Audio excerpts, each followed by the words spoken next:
নামাজের শেষ বৈঠকে আত্তাহিয়াতুর পর এই দুরূদ পড়বে, আল্লাহুম্মা সাল্লি আলা মুহাম্মাদিন ওয়া আলা আলি মুহাম্মাদ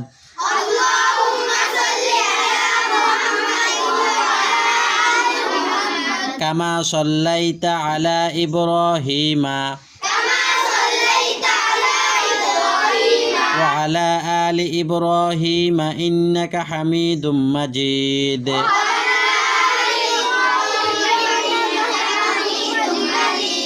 اللهم بارك على محمد وعلى آل محمد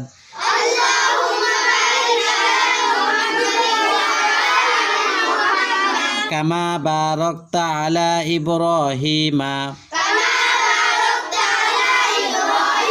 وعلى آل إبراهيم